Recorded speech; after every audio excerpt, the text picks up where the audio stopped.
mga kapuso, mayroon pong bagong pauso ngayon. Palitan ng pera. 50 pesos, papalitan ng 200 piso. 200, papalitan ng 500. Saan ka pa makakakita ng ganyan? Eh di sa mga pirata ng pera. Mabuti pang araw ang perang hawak natin may tao. Pero hindi lahat ng tao may pera. Money, money, money.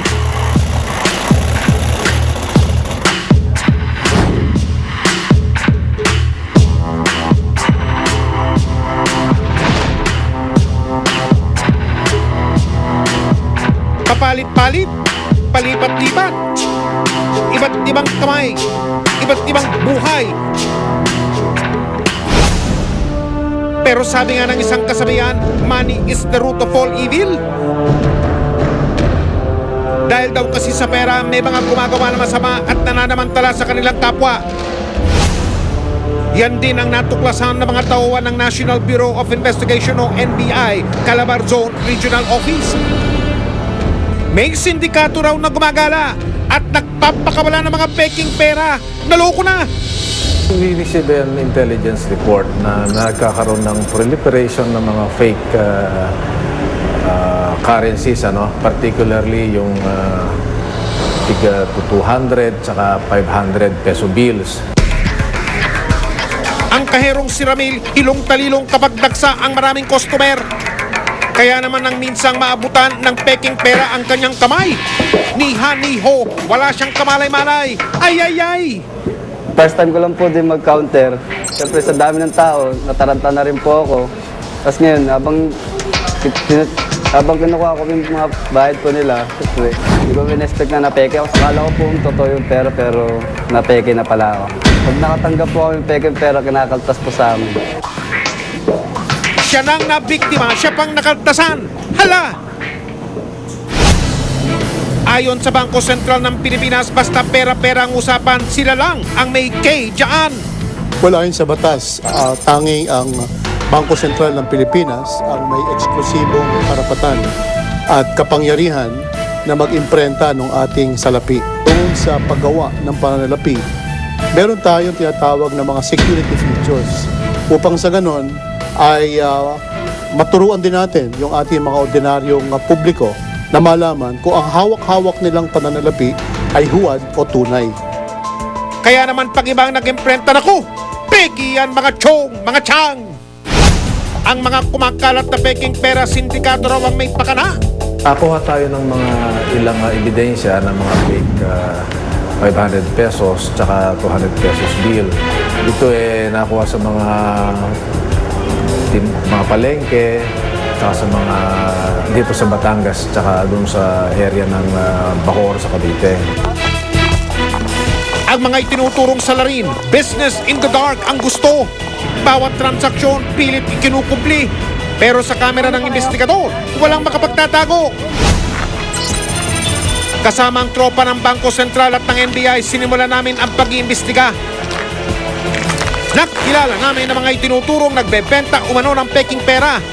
Ang kontrabandong daladala nila, mukhang totoong pera nga Kaya naman ang mga ito, madali raw ipakalat sa iba't ibang lugar, lalo na sa mga probinsya. Kinakalat nila sa pamamagitan ng pagbili ng mga items sa palengke at saka pambayad nila kung minsan ito sa mga clubs. Kung minsan naman, pinababayad sa mga taxi. Nag-transact tayo. Nagkabili tayo doon ng tagpo 500 at saka 200. 500 na bibili ng 200. Yung namang 200 na bibili ng 50 pesos. Pati pera pinipirata na talaga. Ayon sa BSP, ang aming nabili garantisadong counterfeit money.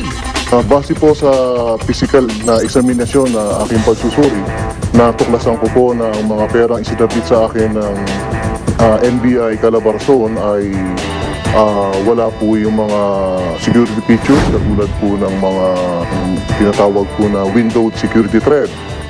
Bangko Sentral na ang nagsabi, peke ang perang nakuha namin sa kadudad-dudang transaksyon sa mga miron. Lalo na't wala raw kasi ang mga tinatawag na security features ng totoong piso. Gaya halimbawa ng tinatawag na windowed security thread na tulad nito.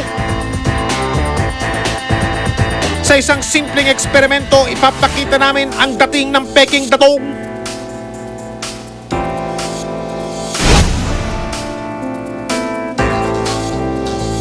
Uno, dos, tres, cuatro.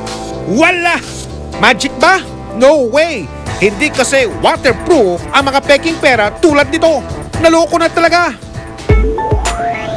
Pero alam nyo ba na ang tinuturong kuta ng mga pirata ng pera wala sa karatig probinsya?